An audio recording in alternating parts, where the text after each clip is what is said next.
Aku suka bahasa Inggris, kimia, dan olahraga.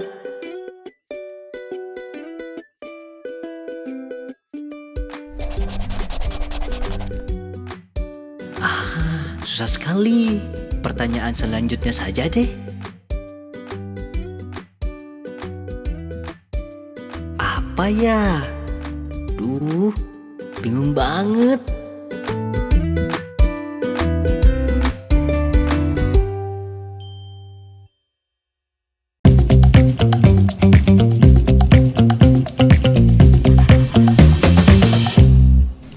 Salam dan bahagia Ibu dan Bapak Guru.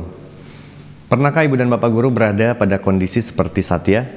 Maksud hati kita ingin mengajak murid melakukan refleksi tetapi mereka malah tidak bisa menjawab. Nah, untuk menyiasatinya, kita dapat membuat pertanyaan dalam bentuk kalimat yang lebih konkret. Bentuk pertanyaan konkret yang kita ajukan akan membantu murid mengembangkan kemampuan mengenal dirinya sendiri. Ini merupakan modal penting untuk menjadi pribadi mandiri. Kita mungkin pernah mendengar ada murid merasa salah jurusan saat SMA, atau jika ditanya apa minatnya, mereka menjawab tidak tahu. Selain mungkin karena faktor kurangnya informasi terkait jurusan, minat atau karir, mungkin saja karena murid tersebut belum dapat mengidentifikasi potensi dirinya sendiri. Oleh sebab itu, elemen pertama dalam dimensi mandiri adalah pemahaman diri dan situasi yang dihadapi. Karena bagaimana murid dapat menjadi pelajar mandiri jika belum bisa mengenal potensi dan kekurangan dirinya?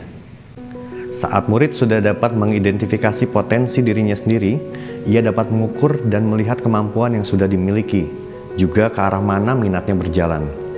Dalam kehidupan sehari-hari, murid selalu menemui tantangan yang berubah-ubah.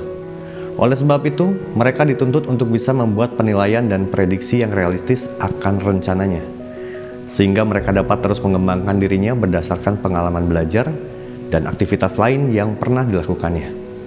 Jika ada yang belum bisa mengenal dirinya, bagaimana kita dapat membantu murid untuk memahami diri dan situasi yang dihadapi?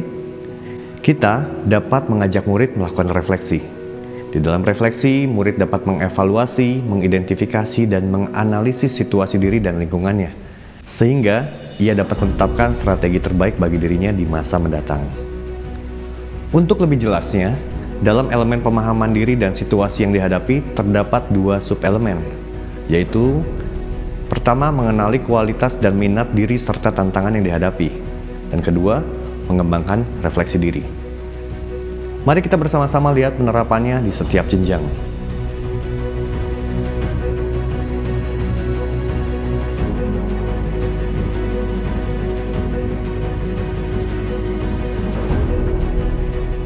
Pada jenjang PAUD, salah satu cara untuk membantu murid mengenali dirinya adalah dengan membuka sesi bercerita. Berikan ruang saat mereka bercerita, jangan potong ceritanya, apalagi merendahkan. Misalnya, kita mengadakan sesi tunjukkan atau ceritakan. Di dalam sesi ini, murid dapat menceritakan atau menunjukkan hal yang menurutnya menarik. Boleh benda kesayangannya, boleh menceritakan kejadian senang dan sedih, atau cerita lainnya yang menurutnya menarik. Dalam sesi ini juga dibuka sesi pertanyaan bagi siapapun yang ingin bertanya. Sesi lain juga bisa kita lakukan. Misalnya ada murid yang baru menyelesaikan satu permainan. Guru boleh bertanya seperti, "Tadi ketika kamu menggambar, Ibu lihat kamu menghapus berulang-ulang. Kenapa?" Dengan pertanyaan pemantik yang konkret seperti ini, membantu murid untuk lebih mudah menjawab. Jika sudah selesai, jangan lupa apresiasilah capaiannya dengan menyebutkan tindakannya. Pada jenjang SD, terutama fase C, seperti apa capaiannya?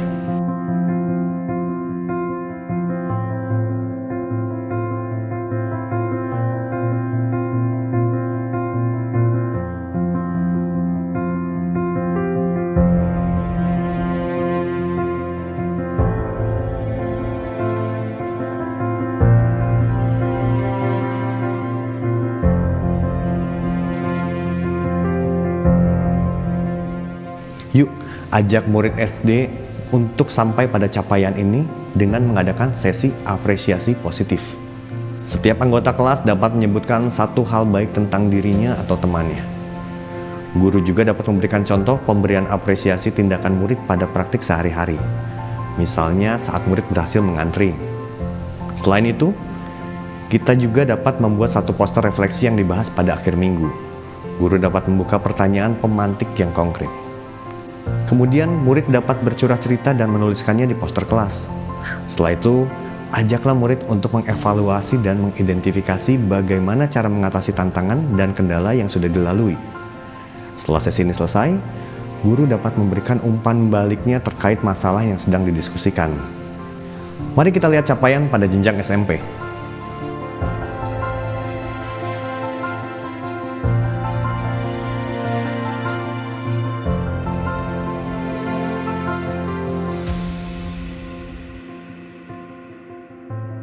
Pada jenjang ini, kita dapat membuat jurnal yang berisi 3 kolom. Aku tahu, aku ingin tahu, dan yang aku pelajari. Pada awal materi atau semester, murid dapat menuliskan hal yang ia sudah ketahui pada kolom aku tahu. Setelah itu, guru dapat menjelaskan materi atau kegiatan yang akan dilakukan murid. Kemudian, murid diajak mengisi kolom aku ingin tahu. Hal ini berkaitan dengan apa yang ingin diketahui dari materi yang sudah dijelaskan. Dan di akhir proses belajar, murid dapat mengisi kolom terakhir yang aku pelajari. Kolom terakhir berisikan pengetahuan apapun yang murid telah bangun. Di bagian bawah kolom kembali terdapat catatan, sekarang aku ingin tahu, sebagai catatan rencana tindak lanjut murid mengenai materi ini di pembelajaran selanjutnya. Jurnal ini membantu murid untuk memonitor perkembangannya sendiri. Sejauh apa mereka sudah melangkah dan rencana realistis seperti apakah yang dapat mereka lakukan atau kembangkan berikutnya. Terakhir adalah jenjang SMA atau SMK. Berikut adalah capaiannya.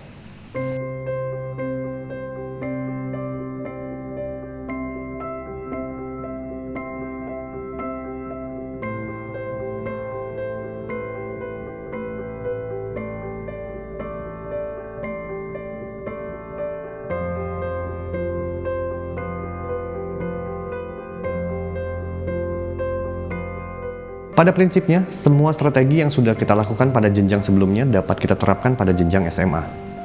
Ibu dan Bapak juga dapat memodifikasi kolom-kolom poster atau jurnal yang kita bahas pada jenjang sebelumnya untuk disesuaikan dengan kebutuhan dan kemampuan murid SMA.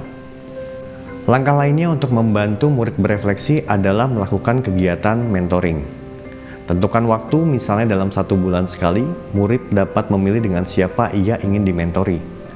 Pemilihan mentor bisa guru, teman, atau yang lain seperti alumni jika memang sekolah menyediakan aksesnya. Dalam kegiatan mentoring, murid bukan hanya berefleksi tetapi juga berkesempatan mendapatkan umpan balik dari mentornya. Murid dapat belajar dari pengalaman dirinya dan orang lain sehingga ia dapat mengidentifikasi karakteristik dan keterampilan yang dibutuhkan. Juga hal-hal yang berpotensi menghambat pilihan karirnya di masa mendatang. Nah, Ibu dan Bapak Guru, alur perkembangan dan capaian perkembangan murid di setiap fase dapat kita lihat secara detail di naskah akademik ya. Wah, tidak terasa kita sudah sampai di akhir materi ini. Praktik mengajak murid untuk refleksi dapat dibiasakan sejak usia dini. Yang perlu diperhatikan saat kita melakukan praktik refleksi dengan murid adalah bagaimana sikap dan bentuk pertanyaan kita. Ciptakan kondisi yang positif dan berikan pertanyaan terbuka ya, supaya murid tidak merasa terhakimi dan kegiatan berefleksi dapat berjalan dengan maksimal. Terkait refleksi, Ibu dan Bapak juga dapat melihat video pada materi refleksi atau pada topik perencanaan pembelajaran. Sekian materi elemen pemahaman diri dan situasi yang dihadapi. Semangat terus Ibu dan Bapak Guru. Salam dan bahagia.